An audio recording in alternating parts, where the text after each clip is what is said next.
Once upon a time, Cebu's hills were green and full of life. Now, they tell a very different story, in what's now called the worst flash flood in Cebu's history. Entire neighborhoods were swallowed by water. Cars stacked like fallen toys, mud covering homes, and even snakes slithered out from the chaos. The numbers were heartbreaking. 26 lives lost, dozens missing, and more than 700,000 people affected. But here's the question: was it just a storm? Or are we facing the consequences of our own actions? Experts and residents point to one major culprit: unchecked development. In recent years, the slopes of Cebu have been carved to make way for luxury homes and condos. One project, Monterrazas de Cebu, became the center of controversy. Lawyer and activist Jesus Falsis went public, questioning how much forest was cleared to build it. He asked, "Can concrete really do what tree roots used to absorb rainfall and hold the soil together? And was there any environmental study done at all?" Locals say their communities never flooded before the project began. Now, each heavy rain turns the mountain into a raging slide of water and mud. Then there's the mining issue. Cebu's mountains have been mined for years, for cement, granite, and dolomite, but what used to be solid rock formations now resemble Swiss cheese, full of holes and weakened by excavation.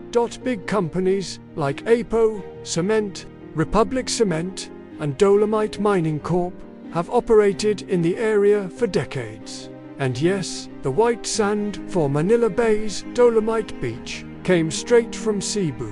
Environmentalists warn that this comes at a heavy cost: destroyed watersheds, eroded slopes, and less protection when storms hit. As one local advocate said, "These floods aren't purely natural, they're engineered by greed." Now here's what hurts even more. Billions of pesos have already been spent on so-called flood control projects. From 2022 to 2025 alone, Cebu reportedly had a Philippine peso 25.5 billion budget to prevent flooding. Mandaue, Consolacion, Cordoba, all had multi-billion projects. Cebu City itself got nearly Philippine peso for billion, and yet, every time the rain falls, streets turn into rivers. So people can't help but ask, where did all that money go?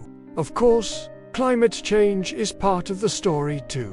According to Pagasa, the rainfall during Typhoon Tino was equal to 6 weeks of rain in just one day. When forests are gone and drainage systems are clogged, you don't need a super typhoon. Just one storm is enough to drown a city. This wasn't simply a natural disaster. It was nature striking back after years of human abuse. The Cebu flood is a tragic reminder that when we destroy our environment, we destroy ourselves. This isn't just a story of rain and tragedy. It's a story of responsibility, corruption, and the high cost of ignoring the planet's warnings. If you want more stories that open your eyes and make you think, don't forget to like, follow, and subscribe. Together, let's make awareness louder than disaster.